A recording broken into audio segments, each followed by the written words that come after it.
मैं मुकेश चौधरी स्वागत करता हूं आपके अपने YouTube channel science with M K sir पर। तो दोस्तों, हमने लास्ट क्लास में पोषक पदार्थ समाप्त कर दिए थे। आज हम नए टॉपिक के साथ आए हैं दोस्तों। आज हमारे जो टॉपिक का नाम है वो है अंतःस्रावी तंत्र। ये भी आपका एग्जाम की दृष्टि से एक महत्वपूर्ण टॉपिक माना जाता है दोस्तों। इसमें से भी आपके एग्जाम में 1 या 2 प्रश्न जरूर पूछे जाते हैं। तो दोस्तों, हम बात करते हैं इसमें अंतःस्रावी तंत्र की। तो देखिएगा, अपने टॉपिक का नाम अंतःस्रावी तंत्र।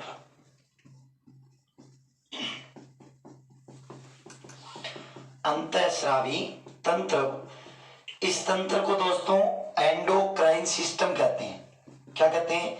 Endocrine system.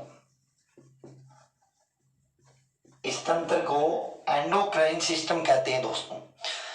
दोस्तों, इस चैनल पर जो भी नए हैं वो चैनल को लाइक और सब्सक्राइब जरूर करें और बेल आइकन को जरूर प्रेस कर लीजिएगा। इससे अगली वीडियो का नोटिफिकेशन आप तक पहुंच जाएगा। और जो भी है इस चैनल पर जुड़े हुए वो ज्यादा से ज्यादा इस वीडियो को शेयर करें।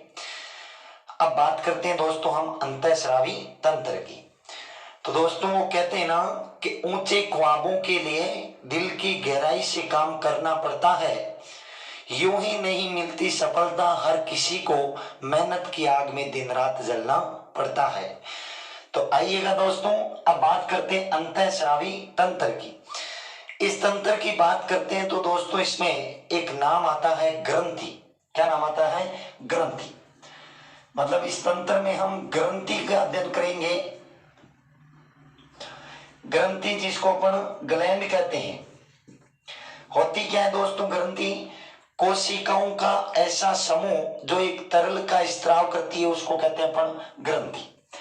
तो छोटी सी परिभाषा, कोशिकाओं का ऐसा समूह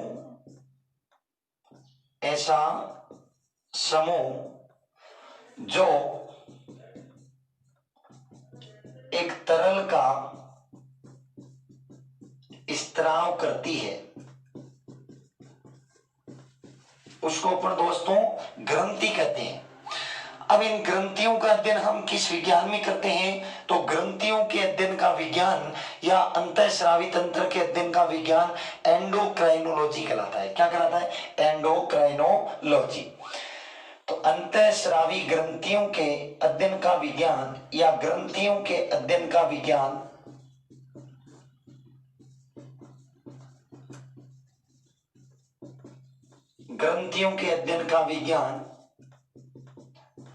क्या कहलाता है? एंडोक्राइनोलॉजी।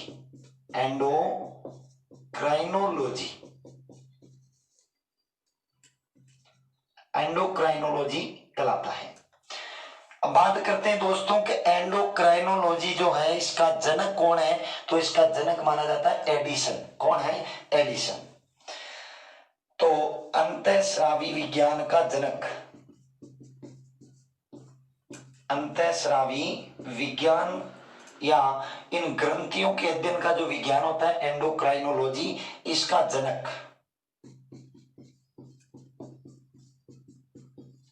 एंडोक्राइनोलॉजी का जनक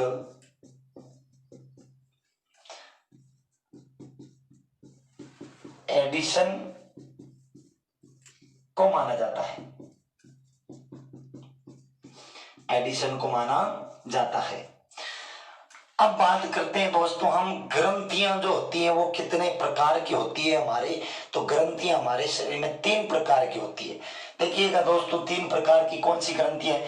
तो आप ग्रंथि की परिभाषा लिखिएगा, पूछी जाती है बहुत बार। कोशिकाओं का विशिष्ट समूह जो अपने एक तरल का स्त्राव करती है, उसको अपन क्या कहते हैं? ग्रंथि। और ग्रंथियों के अध्ययन का विज्ञान क्या कहलाता है? एंडोक्राइनोलॉजी। और इस एंडोक्राइनोलॉजी का जनक कौन माना जाता है? एडिसन। अब बात करते हैं दोस्तों ग्रंथियों के प्रकार की। तो आप लिखिएगा, इसको स्क्रीनशॉट ले लीजिएगा। आगे इसमें बात करते हैं हम।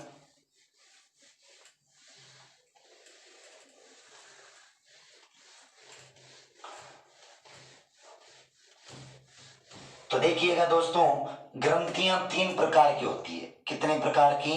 3 प्रकार की ग्रंथियां 3 प्रकार की होती है।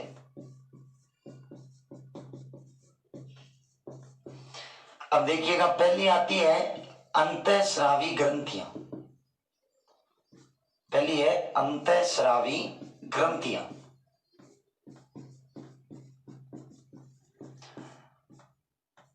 दूसरी आएगी दोस्तों अपने बहिःस्रावी ग्रंथियां, और तीसरी आएगी मिश्रित ग्रंथियां।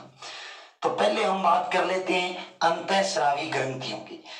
क्या होती है दोस्तों अंतःस्रावी ग्रंथियां? तो ऐसी ग्रंथियां जो नलिका विहीन होती है। कैसी होती है? यह नलिका विहीन होती है।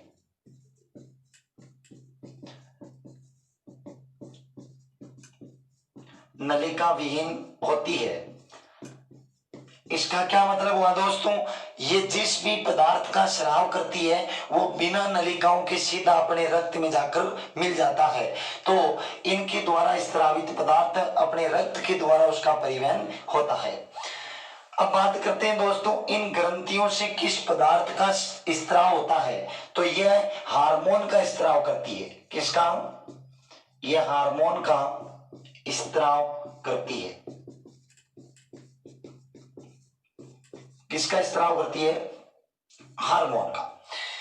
अब दोस्तों बात करते हैं कि अंतःस्रावी ग्रंथियों में कौन कौन सी ग्रंथियां आती है।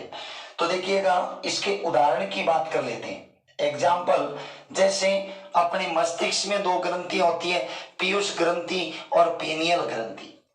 पहली ग्रंथि आपकी पीयूष ग्रंथि, दूसरी आपकी पीनियल, तीसरी अपने गले के अंदर होती है थायराइड और एक पैराथायराइड, है ना। एक थायराइड और एक होती है पैराथायराइड। थायराइड और पैराथायराइड।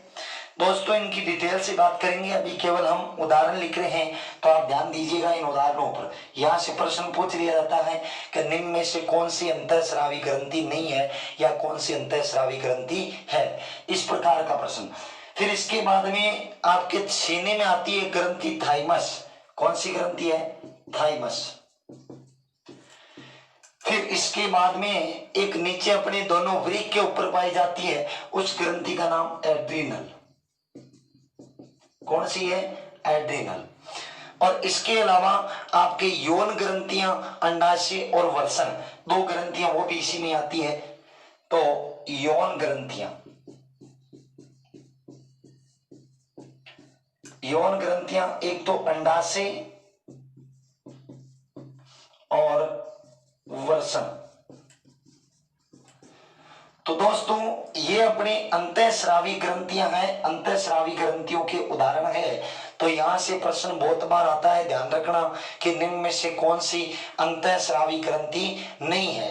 तो ऑप्शन रहते हैं जैसे पीयूष ग्रंथि, थायराइड ग्रंथि, थाइमस ग्रंथि, लार ग्रंथि। तो लार ग्रंथि हो जाएगा आपका उत्तर दोस्तों। लार ग्रंथि एक बहिःस्रावी ग्रंथि है।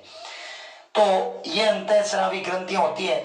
अब हमने कहा कि इनमें हार्मोन का स्राव होता है। किसका? हार्मोन का। तो ये हार्मोन क्या होता है इसके बारे में भी थोड़ा सा देख लेते हैं। तो लिखिएगा, स्क्रीनशॉट ले लीजिएगा दोस्तों इसका। तो बात करते हैं ग्रंथियां कितने प्रकार की होती है दोस्तों? 3 प्रकार की होती है। पहली आती है अंतःस्रावी ग्रंथियां। अंतःस्रावी ग्रंथि क्या होती है? नलिका विहीन होती है। पहली बात तो नलिका विहीन, और दूसरी बात ये किसका स्राव करती है? तो ये हार्मोन का स्राव करती है। और इसके उदाहरण की बात करें तो अपने 2 तो मस्तिष्क में होती है, पीयूष और पीनियल। फिर 2 गले में होती है, थायराइड और पैराथायराइड। एक सीने में थाइमस, एक वृक्क पर एड्रिनल, और 2 यौन ग्रंथि अंडाशय और वृषण। ये ग्रंथि आपके अंतःस्रावी में आती है। अब बात करते हैं इसमें हार्मोन की। ये हार्मोन क्या चीज है?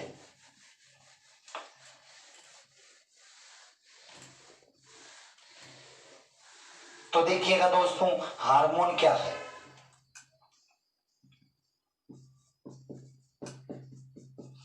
हार्मोन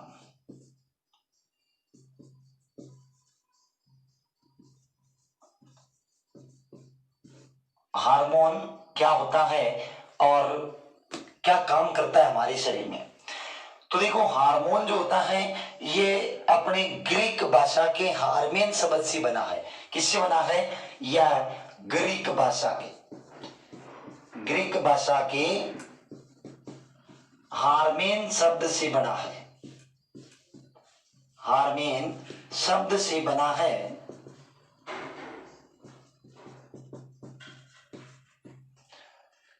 और इसका अर्थ होता है भाई उत्तेजनकारी पदार्थ। मतलब हार्मोन हमारे शरीर में उत्तेजना उत्पन्न करने वाला होता है। तो इसका अर्थ होता है उत्तेजनकारी पदार्थ।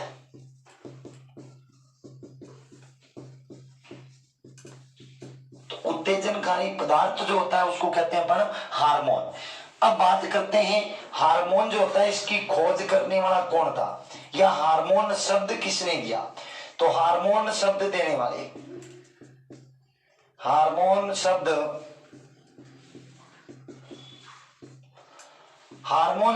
वाले दिए थे अपने दो वैज्ञानिक थे। एक तो स्टारलिंग था और एक बेलिस था। स्टारलिंग और बेलिस। स्टारलिंग और बेलिस नाम के दो वैज्ञानिकों ने दिया था हार्मोन शब्द। कब दिया था? 1905 में। 1905 ईस्वी में। तो बहुत बार पूछा जाता है, ध्यान रखना, हार्मोन शब्द किसके द्वारा और कब दिया गया। तो देने वाले थे स्टारलिंग और बेलिस, दो वैज्ञानिक। कब दिया? 1905 में। अब बात करते हैं हार्मोन जो होता है ये किससे बना होता है। तो हार्मोन जो होता है ये स्टीरॉइड और प्रोटीन से बनता है। यह है स्टीरॉइड। अब आप कहोगे स्टीरॉइड क्या होती है सर? तो ये एक प्रकार की वसा होती है दोस्तों। क्या होती है? वसा। और प्रोटीन से बना होता है, वह प्रोटीन से बना होता है। हार्मोन शब्द स्टीरॉइड और प्रोटीन से बनता है, मतलब वसा और प्रोटीन से बना होता है आपका हार्मोन। तो ये हार्मोन के बारे में दोस्तों स्क्रीनशॉट ले लीजिएगा। लगभग सभी प्रश्न पूछे जाते हैं। हार्मोन काम क्या करता है हमारे शरीर में? ये रासायनिक संदेश वाहक के रूप में कार्य करता है। एक तरह से हमारे शरीर में संकेतों को पहुंचाने का काम करता है। तो ये आपका हार्मोन। तो लिखिएगा दोस्तों हार्मोन के बारे में। तो प्रश्न आता है बहुत बार कि हार्मोन किस भाषा से बना है। तो ग्रीक भाषा के कौन से शब्द से? हार्मेन से। इसका अर्थ क्या होता है? इसका अर्थ होता है उत्तेजनकारी पदार्थ। और हार्मोन शब्द देने वाले कौन थे? स्टारलिंग और बेलिस। कब दिया था? 1905 में। और हार्मोन किसका बना होता है? तो स्टीरॉइड और प्रोटीन का। स्टीरॉइड क्या है दोस्तों? एक प्रकार की वसा। चलिएगा आगे बात करते हैं हम बहिस्रावी ग्रंथियों की। नंबर 2 लिख लो, स्क्रीनशॉट ले लो इसका। आगे बात करते हैं इसमें बहिस्रावी ग्रंथियों की। चलिएगा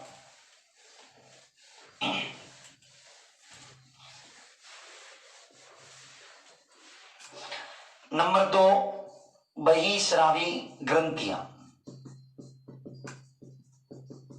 बहिस्रावी ग्रंथियां। तो देखो दोस्तों, बहिस्रावी ग्रंथियां क्या होती है? ये नलिका युक्त ग्रंथियां होती है। कैसी होती है? नलिका युक्त। मतलब इनके द्वारा जिस पदार्थ का स्त्राव होगा वो नलिकाओं के माध्यम से प्रवाहित होगा। तो ये कैसी होती है? यह नलिका युक्त होती है। नलिका युक्त होती है। और बात करते हैं दोस्तों कि ये किसका स्राव करती है? तो ये एंजाइम का स्राव करती है। किसका? यह एंजाइम का स्राव करती है। ये एंजाइम का स्राव करती है।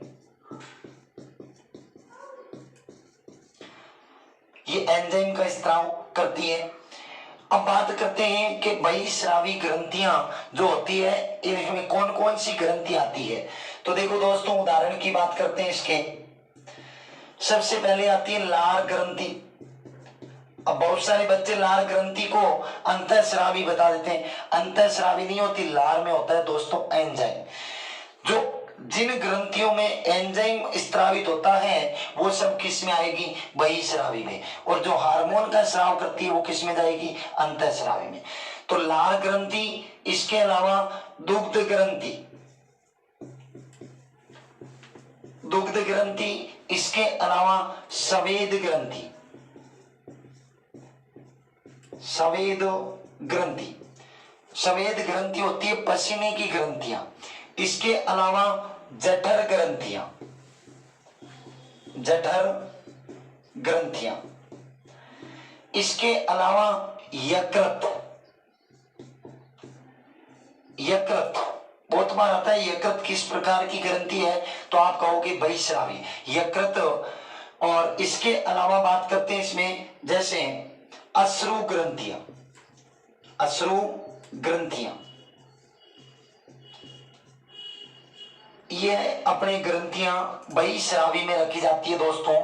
लार ग्रंथियां जो लार का स्राव करती है, दुग्ध ग्रंथियां जो दूध का स्राव करती है, सवेद ग्रंथियां जो पसीने का स्राव करती है, जठर ग्रंथियां जो जठर रस का स्राव करती है, आमाशय में पाई जाती है, यकृत और अश्रु ग्रंथियां, ये सभी ग्रंथियां कैसी आपकी, बहिस्रावी ग्रंथियां।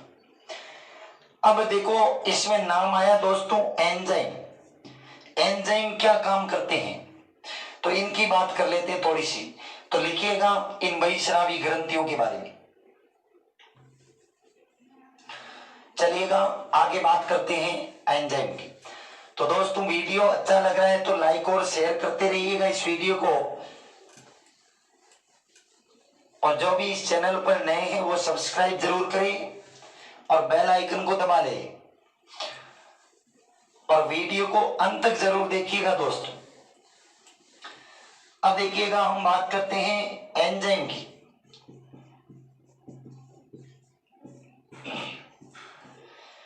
एंजाइम की बात करते हैं दोस्तों, पहली बात तो इसकी खोज करने वाला कौन था, तो एंजाइम की खोज 1833 ईस्वी में, 1833 ईस्वी में एंसेल्मे पेन ने की थी, एंसेल्मे पेन, एंसेल्मे पेन ने की थी आपके एंजाइम की खोज। ऐसे याद रख लेना, एग्जाम देते हो तो पेन की जरूरत होती है, एग्जाम देते हो तो पेन की जरूरत होती है, तो एंसेल्मे पेन ने करी थी 1833 में। बात करते हैं एंजाइम किससे बने होते हैं, तो एंजाइम केवल प्रोटीन से बने होते हैं। किससे बनते हैं, ये केवल प्रोटीन से बने होते हैं, प्रोटीन से बने होते हैं। बहुत बार आता है दोस्तों ये प्रश्न कि एंजाइम किससे बने होते हैं, तो आप कहोगे केवल प्रोटीन से। बात करते हैं एंजाइम जो होते हैं ये हमारे उत्प्रेरक की तरह काम करते हैं। किसकी तरह, उत्प्रेरक। अब उत्प्रेरक क्या होते हैं, ऐसे कारक जो हमारे अभिक्रिया के वेग को या तो बढ़ा देते हैं या फिर कम कर देते हैं, उनको कहते हैं उत्प्रेरक। तो एंजाइम या उत्प्रेरक की तरह कार्य करते हैं, या उत्प्रेरक की तरह, उत्प्रेरक की तरह कार्य करते हैं। मतलब एंजाइम बहुत सारे काम करते हैं, हमारे शरीर में रोगों से रक्षा करते हैं, इसके अलावा भोजन के पाचन में मदद करते हैं, तो यह आपका एंजाइम। तो एंजाइम का स्राव होता है बहिस्रावी ग्रंथियों से। तो लिखिएगा दोस्तों इसको एंजाइम के बारे में। तो एंजाइम की खोज कब हुई थी, 1833 में। किसने करी थी, एंसेल्मे पेन ने। और एंजाइम किसका बना होता है, केवल प्रोटीन का, और ये उत्प्रेरक की तरह काम करते हैं। किसकी तरह, उत्प्रेरक की तरह। अब बात करते हैं दोस्तों तीसरी ग्रंथियां, मिश्रित ग्रंथियां। तो लिखिएगा एंजाइम के बारे में।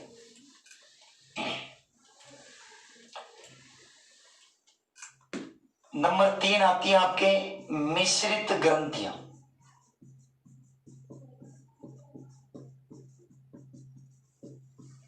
मिश्रित ग्रंथियां,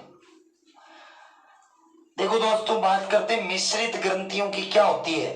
ऐसी ग्रंथियां जो अंतःस्रावी और बहिस्रावी दोनों की तरह व्यवहार करती है उनको कहते हैं मिश्रित ग्रंथियां।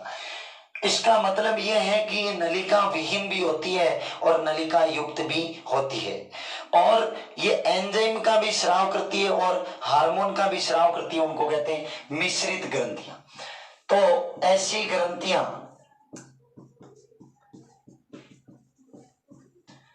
ग्रंथियां जो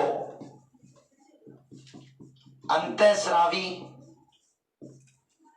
व बहिस्रावी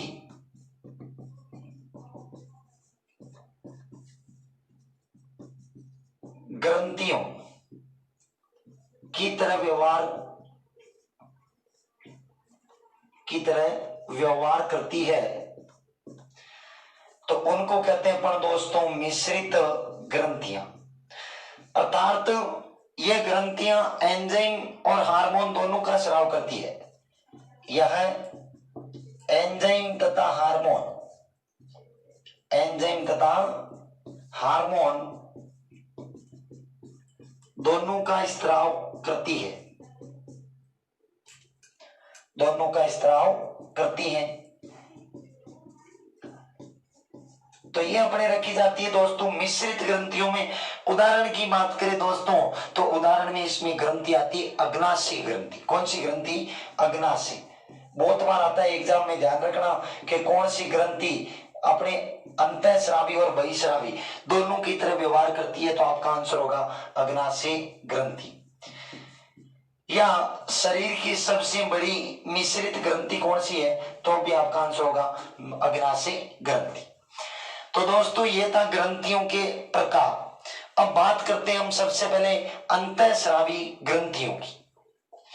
तो लिखिएगा दोस्तों इनको, मिश्रित ग्रंथियों को। अब बात करते हैं हम अंतःस्रावी ग्रंथियों में, एक एक ग्रंथि को डिटेल से पढ़ते हैं थोड़ा सा।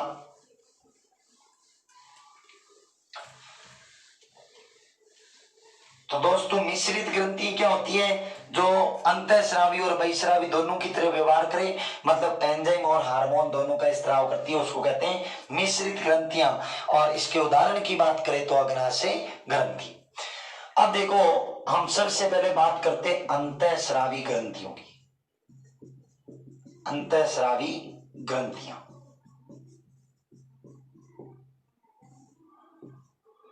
अंतःस्रावी ग्रंथियों में हम बात करते हैं सबसे पहले अपने मस्तिष्क में पाई जाने वाली पीयूष ग्रंथि।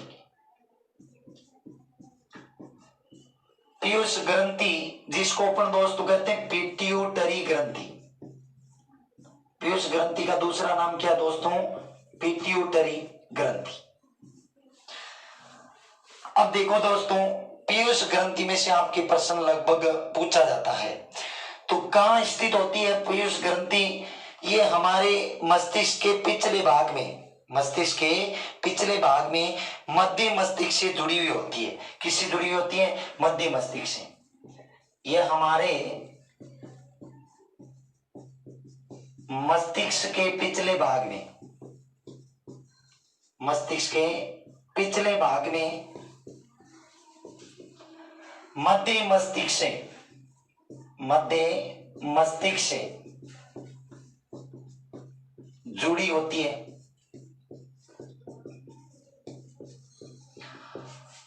तो बहुत बार प्रश्न आता है कि हमारी पीयूष ग्रंथि कहां पाई जाती है? मस्तिष्क में पाई जाती है। मस्तिष्क किस हिस्से में होती है?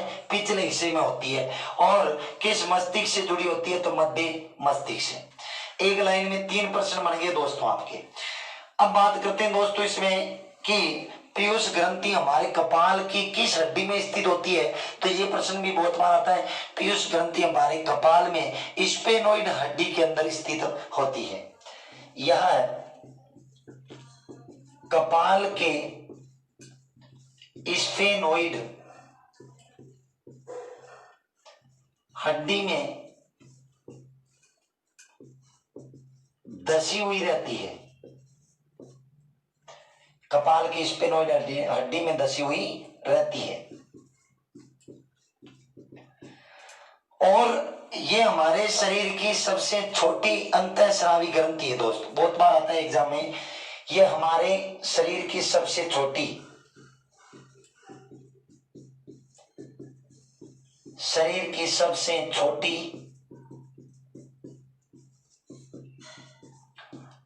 अंतःस्रावी ग्रंथि है। अंतःस्रावी ग्रंथि है। तो प्रश्न बहुत बार आता है, शरीर की सबसे छोटी अंतःस्रावी ग्रंथि कौन सी आपके, तो आपका आंसर होगा पीयूष या पिट्यूटरी ग्रंथि। और ये कपाल की किस हड्डी में स्थित होती है, तो स्फेनोइड हड्डी के अंदर धसी हुई रहती है और मस्तिष्क में पिछले हिस्से के अंदर मध्य मस्तिष्क से जुड़ी रहती है। अब बात करते हैं दोस्तों इसमें, इसी में आगे देखो, पीयूष ग्रंथि जो होती है इसका आकार कैसा होता है, तो ये मटर के दाने के समान होती है। किसके समान, मटर के दाने के समान। और इसका वजन होता है 0.6 ग्राम। कितना होता है, यह मटर के दाने के समान होती, दाने के समान होती है तथा इसका वजन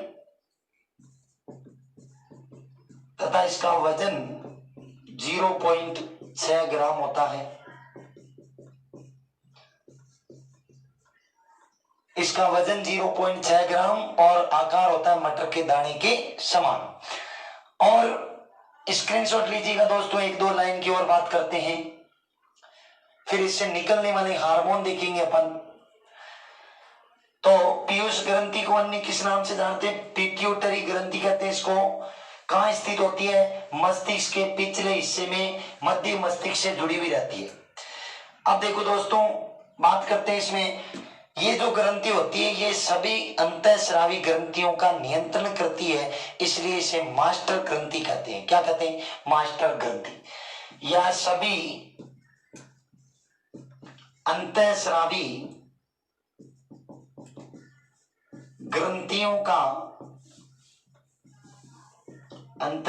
ग्रंथियों का नियंत्रण करती है, इसलिए इसे मास्टर ग्रंथि कहते हैं। मास्टर ग्रंथि कहते हैं। तो दोस्तों ये पीयूष ग्रंथि के बारे में महत्वपूर्ण बातें थी। अब इससे स्त्रावित होने वाले हार्मोन की बात करते हैं, तो आप स्क्रीनशॉट लीजिएगा दोस्तों।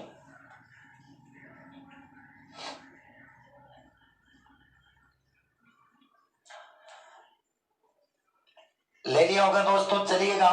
अब इससे स्त्रावित होने वाले जो हार्मोन है उनके हम अगले वीडियो के अंदर चर्चा करेंगे दोस्तों।